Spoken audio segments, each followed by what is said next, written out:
ओम विश्वानि देव सवितर्दुरितानि परासुवा यद्भद्रम तन्न आसुवा। मेरे समस्त बहन भाइयों को डॉक्टर सुकुमार शास्त्री का प्यार भरा नमस्कार। बंधुओं, 500 वर्ष की एक संघर्षमय तपस्या के बाद आज वह घड़ी आ गई है। सारा विश्व रामलला के प्रतिष्ठा का खुशियाँ मना रहा है। हम सब लोगों के लिए गर्व की बात है, लेकिन दुर्भाग्य की बात यह है कि इस समय ये चारों शंकराचार्य अनर्गल बातें कर रहे हैं। उनका कहना है कि मोदी को वहाँ पर प्राण प्रतिष्ठा करने का कोई अधिकार नहीं है, क्योंकि वो अकेले जा रहे हैं, उनके साथ उनकी पत्नी नहीं जा रही है। मैं शंकराचार्यों से एक बात पूछना चाहता हूँ। पहली बात तो यह है, किसी भी शास्त्र में प्राण प्रतिष्ठा के समय स्त्री का साथ होना जरूरी है, ये नहीं बताया है। पहली बात तो यह है, 4 वेद, 4 उपवेद, समस्त ब्राह्मण ग्रंथ, आरण्यक, उपनिषद, श्रौत सूत्र, धर्म सूत्र, शुल्ब सूत्र, गृह्य सूत्र और षडंग, षट शास्त्र, किसी में भी ये बात नहीं बताई है। और सबसे पहली बात यह है कि समस्त वैदिक साहित्य में कहीं भी प्रतिमा पूजन का वर्णन नहीं आया है। वर्तमान काल में चंद हजार वर्षों से ये प्रतिमा पूजन का परंपरा चली आई है। बंधुओं, शंकराचार्य, मध्वाचार्य, रामानुजाचार्य ने भी कहीं ये नहीं लिखा है। महर्षि वेदव्यास ने भी नहीं लिखा है। और जो पुराणों के रचयिता भोप भट्ट, जिनके किताबों को पढ़ करके अपनी दुकानें चलाते हैं, उसने भी नहीं लिखा है।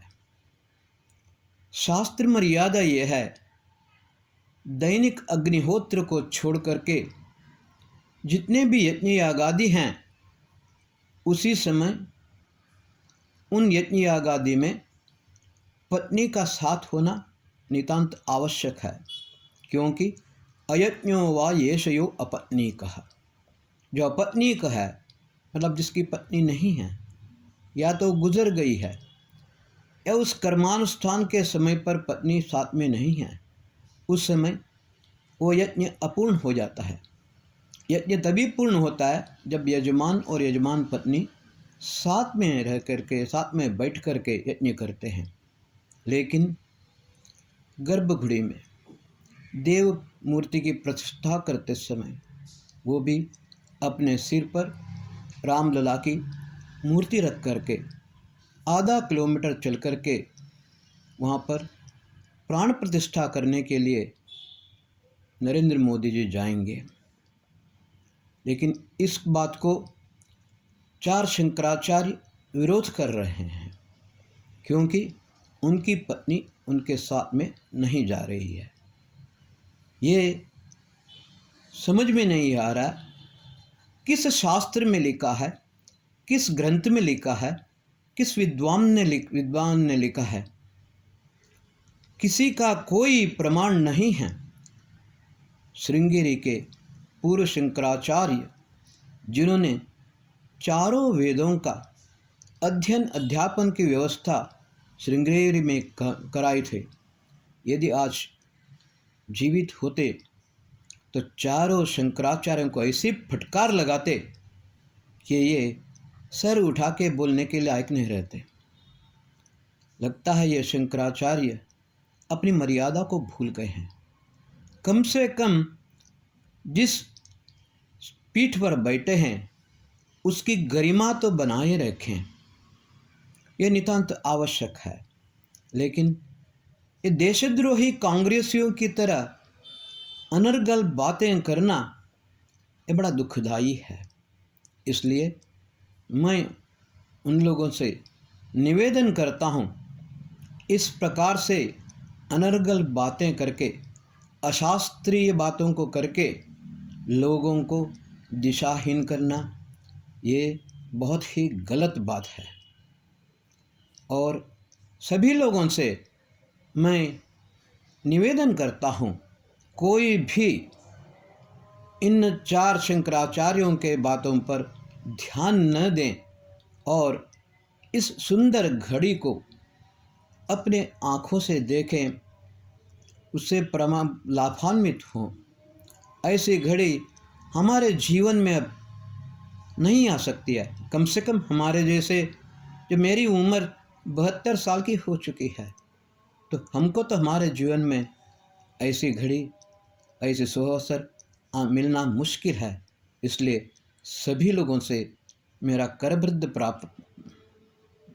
करबद्ध प्रार्थना है, आप सभी लोग किसी भी प्रकार से, किसी भी मत, पंथ, जाति या अन्य किसी भेदभाव आपके अंदर हैं, उसको भूल करके जो श्री राम मर्यादा पुरुषोत्तम 9 लाख वर्ष से हम उनकी पूजा करते आए हैं, उनकी आराधना करते आए हैं।